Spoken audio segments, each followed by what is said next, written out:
One thing that I consistently wish, and something I think I missed out on by not being, I guess, a normal kid, talked about that a few episodes ago, is having a vivid imaginary life. When you're stuck inside in the doldrums of quarantine, I really wish that I could just close my eyes and get away to some place where I can do and be and say the things that I really want to do.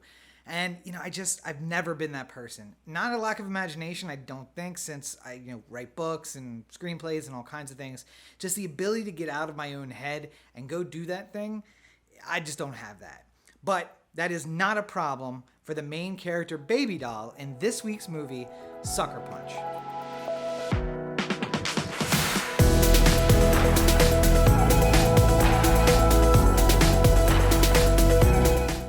So here we are once again, and at the top I would like to say, as I have been for the last few episodes, a big thank you to everyone who is staying inside and staying healthy, and an even bigger thank you to those who are leaving because they have to, whether it's to go stock the grocery shelves, go to doctors' offices and hospitals to work. Our frontline folks are really carrying the burden, and a big thank you to you, and a thank you to everybody who's just stayed at home and helped make their job that much easier. So here's something I don't think I've talked about on this show before, and that is kind of how I discover older movies. Now, at the beginning of every single month, I will go through every single streaming service I have access to. That's Netflix, HBO, Hulu, Amazon, Starz, Showtime. Just basically anything that I can get my hands on, I have. Disney Plus. And I will look for the movies that are leaving at the end of that month. And it helps me kind of set my tone and say, well, here's a bunch of 5, 6, 7 movies across different services that I have to make sure I check out before the end of the month. This week's movie is on that list. Sucker Punch is on the list of movies that no matter where I catch it, if I'm watching actual TV, which I haven't done in who knows how long, and I do stumble upon it, I will stop and I will finish watching the movie no matter where it is and no matter what channel it's on. If it's on TBS and I know it's going to be like some editing and also commercials, doesn't matter, I will stop and watch it. I don't want to say it's one of my favorite movies because it's one of those movies you kind of have to be, I don't want to say in the mood for either because I'll stop and watch it anytime, but it would never make the list of my top 5 movies, but it is on that list of movies that if I find it, I'm going to watch it, and it is on HBO Now right now, and it's going to be leaving at the end of the month. So when I saw it in that list, I said, you know what? It's time to watch Sucker Punch yet again. And before we get too deep in the movie, let's get the pleasantries out of the way. Sucker Punch is directed by Zack Snyder. It was written, at least a screenplay, by Zack Snyder. It was also based on a story by Zack Snyder. And on the screenplay, he got some writing assistance by Steve Shibuya. And Sucker Punch is yet another movie with a star-studded cast. Although maybe they weren't as big as stars in 2011 when the movie came out as they are today. Sucker Punch is headed by Emily Browning as Baby Doll. Now, Browning is also the actress in American Gods who plays Laura Moon and does such an excellent job. And I don't know why, but I did not make that connection. Seeing her on the screen for this watching of Sucker Punch, I just realized she's been one of my favorite characters on the show American Gods, and I don't know why I didn't put it together. It literally might be as simple as she's blonde on Sucker Punch and a brunette on American Gods, but I would be really embarrassed if that's the reason why. Sucker Punch is also starring Abby Cornish as Sweet Pea, Jenna Malone as Rocket, Vanessa Hudgens as the ironically named, I guess, Blondie. She's a brunette in the movie. Jamie Chung as Amber, Carla Gugino as Dr. Gorski, Oscar Isaac in a very not Star Wars movie here as Blue, Scott Glenn as the Wise Man, and John Hamm makes an appearance kind of briefly towards the end of the movie as the High Roller. Now I'm going to say right off the top here that Sucker Punch is not going to be for everyone. Sucker Punch is a movie like Inception, only without the Inception part of it. There are many layers, and it's kind of hard to track where you are in the story and what layer we are in at that moment. Essentially, the main character, Baby Doll, has the ability to go into her own mind, in her imagination, and build an entire world. However, when she's in that world, she can also go into her mind and build a new world and draw other people in there with her. So Baby Doll ends up being sent to an asylum for the mentally insane. Her mother dies, and then she is blamed for accidentally killing her sister. Of course, it is not that. It is that their uncle or some like creepy dude who is a friend of their dad and their mom. Well, when both parents die, he expects he's going to inherit everything, I guess. And then he goes and finds the will and realizes, like, nope, the daughters get everything. He gets enraged and he gets drunk. And then, I guess, Baby doll starts looking a little attractive to him, even though I'm pretty sure she's supposed to be like a young teenager, like 15, 16 years old. And so he goes upstairs to get his dessert that he was taken from him in the will. And at that moment, when she starts to fight him off, she scratches him on the face and basically says this line about like, "You'll never have me." It occurs to him that her even younger sister is in the bedroom across the hall. So he steps out and locks the door, locking her out, and then enters the room of the sister. Baby doll's not going to stand for this. She climbs out the window, goes around to another window, climbs back in, and goes in to rescue her sister. And in doing so, kills or tries to kill this creepy uncle character who is taking care of them. This gets her locked up in an institution for the mentally insane, where the uncle, or whoever he is, makes a deal with one of the orderlies that I need her taken care of. The detectives are going to come ask some questions, and they might like her side of the story. So I want to make sure that only my side is the side that is heard. And the orderly says, "Oh, well, we have a guy who comes through doing lobotomies. He's not here right now, but he will be here in 5 days." And so some money is exchanged, and now we understand that 5 days from now, Baby doll is going to get a lobotomy. And if you guys don't know what a lobotomy is, it is a antiquated medical procedure where, generally speaking, a surgical pick, which is basically just a small ice pick, is either inserted in the nose or through the eye canal up into the brain, where the connections between the frontal lobe, where emotions are, and the rest of the brain, where everything to keep your body moving is severed. And the belief in the 50s and 60s, I think I forgot to mention that this was set in the 50s, but nonetheless. In the 50s and 60s, the belief was by severing this connection, you could get rid of these extremely emotional people. For what it's worth, it did show some promise with treating schizophrenia, because once they severed that connection, schizophrenia is a disease of the frontal lobe. And once that's not connected anymore, the person didn't have problems with schizophrenia.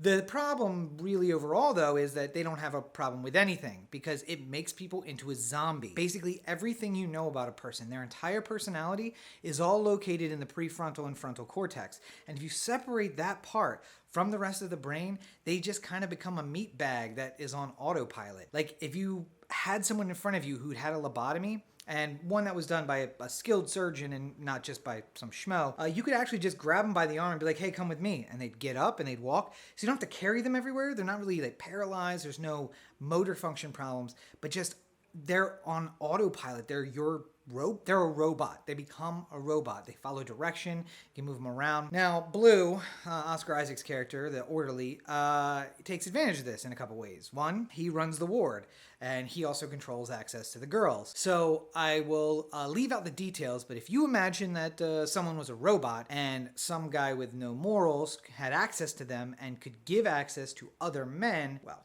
you can kind of see where I'm going there.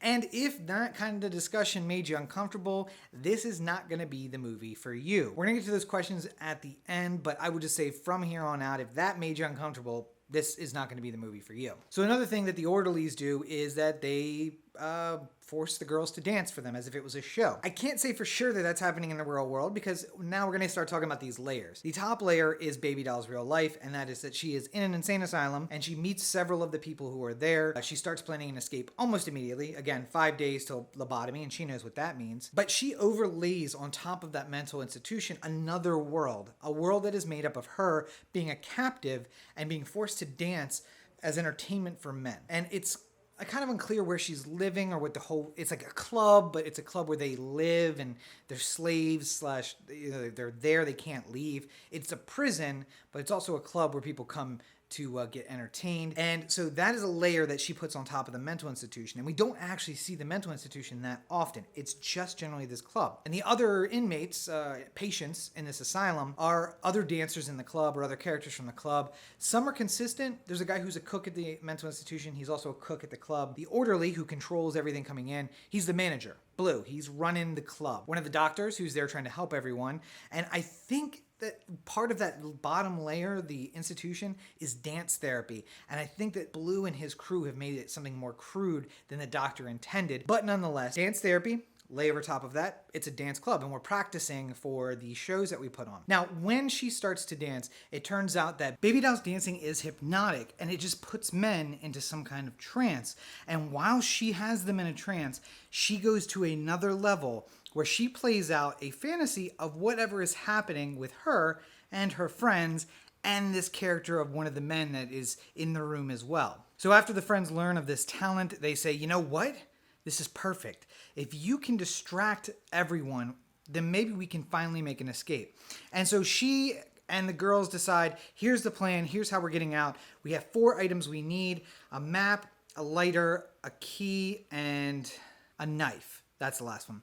And so once they collect all those things, they'll be able to get out. The lighter is for a distraction. The map is to know the exits. The key is to get out. And then the knife is in case they encounter anybody they have to fight. From the very first moment she drops into this trance, everyone is in a trance around her. And she plays out different battle scenes. Everything is a battle. In the first one, she's battling some giant stone monsters at a temple. And then later on, she's battling Nazis. I guess that's because it's supposed to be in the 50s, right after World War II. But one of the wise guys says at the beginning, don't be afraid of killing these guys. They're not actual humans. The scientists have reanimated the dead, and they're just running on steam and clockwork on the inside. So although there is a lot of fighting and slashing and shooting, there's almost no blood, because when you cut one of these guys, steam shoots out, which I guess is a sign that you've killed them. And so it's weirdly very violent, but not violent at the same time. So along the way, they are on several missions. Blue finds out about their scheme and tries to interrupt it, but they push through. And okay, so I won't even give away the ending, because this is one movie you absolutely should see. So like the middle of the second act twist is that Blue finds out. There's a lot of movie after that, and how they go about doing this thing is a little crazy. And I know it seems complicated with these layers things. And we start out in the real world in the mental institution. We go into the club. We're there for a lot, and we peek into this battle world of World War II. And then eventually it comes back to the club. And finally, at the end, club level gives way to real life, and we see Baby Doll, and she's in the real world. But there's not a lot of real world in this movie. It's all the club and these little battle scenes. And the battle scenes are Zack Snyder battle scenes, so you can imagine they're amazing. There's not like slow motion 300 kind of fighting, but the fighting is really well choreographed, and they're a little bit like Superwomen in little battle scenes, and it's cheesy in the best way, and I love it. So I think that anyone who likes action movies will like it too. Any guy, any straight male will love this movie. You will find something about it that you like. You can find one character that you're really into, because Sweet Pea and Baby Doll and Rocket and Amber, they're all very different, and Blondie. They're all very different characters, and each of them has different characteristics, and everyone kind of has a crush on one of them. Everyone I know who's seen this movie likes one of them, and it's not always the same one. It's not just Baby Doll. And if you like action adventure and like fighting movies, it's got that. You're gonna love that part of it. If you like something that's like a little more of a mind bender, it's got that as well. I guess to say that you have to ask yourself some questions, and maybe it's not the most normal questions. Do you not like fighting? Do you not like, I don't want to call it women empowerment, because it's not really women empowerment. This is definitely a movie, 80s kind of style, where it's a movie with women in it and a woman protagonist, but it's definitely made for guys. Now, it does pass the Bechdel test, because they are talking a lot about things that do not involve men whatsoever. And although they are helped along the way by the wise man, for the most part, this is a team that operates on their own. He tells them the mission, and then they go off and do it. So I guess maybe it's like Charlie's Angels. Listen, it's a complicated movie, but it's also very, very good. And I think that anyone can find something to love about this movie, unless you really just don't like sword and gun fighting. It's got both of those. The subject matter at the real world level is a little rough, with the lobotomies and everything going on at the institution. But if you can push through that, I think it's a really entertaining movie. Everyone can take something out of it that they like. That's the best kind of movie to go to. So Sucker Punch gets 2 huge thumbs up for me. I love when this happens. I love when I see a movie that I regularly see, I probably haven't seen it in 3 or 4 years, but that I see more than once. And I see it and I'm like, you know what? I can do a review of that. I wonder if it's going to hold up to like my standard of let me watch for a review. And this absolutely does. It is fantastic, and I think everyone will love it. So it is on HBO now, but only until the end of the month. You'll probably be able to find it on streaming other places as well. I think I own it on DVD, a DVD that's in storage right now. So if somebody wants to borrow it, I guess go get it out of there. In any event, find a way to watch Sucker Punch today.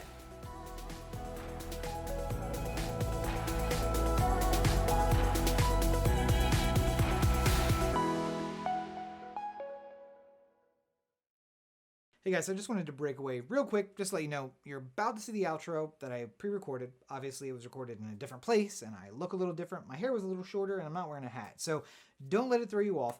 I didn't want to take the time to record yet another outro for these episodes when in just a few weeks or less, I'm going to have a whole new setup, and hopefully I'll have a haircut, and I can make it a little more professional. So enjoy the rollout right now, and look for a new one in a few weeks. Thanks.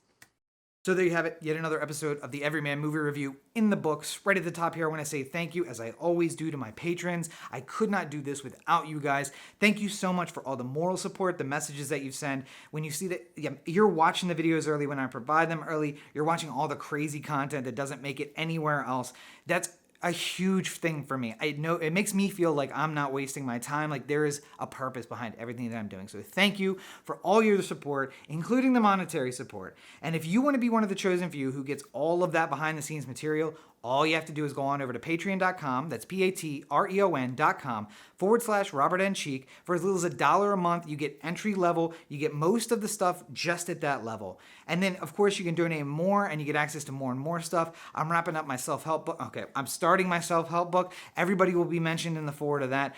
It's all kinds of bonuses. You can find more details right there at patreon.com/Robert N. Cheek. And finally, my home on the web is taking shape. RobertNCheek.com has come back to life. It's only a few pages and it's a work in progress, but you'll be able to start getting information there. You can find links to the videos, links to the books, links to everything that I'm doing, music, for whatever that's worth. All of those things are available right there at robertncheek.com. And in a few weeks, you'll be able to sign up for a mailing list where I'll stay in touch with you and let you know about the bigger stuff I have coming along. We're kicking around some really big projects, maybe even the #1 movie in the country. We'll see. But you're going to know first if you go to robertncheek.com and sign up. And of course, I'm available on social media for free all the time. You get access to what's going on inside here, as terrifying as that may be. Go look for me at Robert N. Cheek on all your social networks. Maybe that's Facebook or Twitter or Instagram, Tumblr, Snapchat, everywhere at Robert N. Cheek. The only thing I don't have at this point is an OnlyFans, and don't push me because I might go and do it.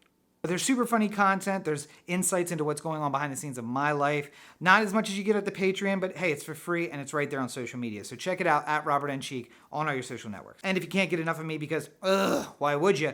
Make sure that you're checking out the Oh the Anthem podcast. Every Tuesday, I sit down with my buddy Corey and we do a new podcast, brand new, every single week for 314 consecutive weeks at this point. We talk about news, we talk about politics, we talk about sports, the stories of the day. Anything is on the table. You never know what we're going to get into. We tell stories from the past. We just hit our 6-year anniversary. So there's a lot of content for you to check out when you're bored, and a new episode every single Tuesday. Go on over to ohtheanthem.com. You can find the entire catalog of back episodes. You can follow us on social media at Oh the Anthem. That's available everywhere. And make sure you join us on Sundays or Mondays when we do our live recording. You can be part of the show.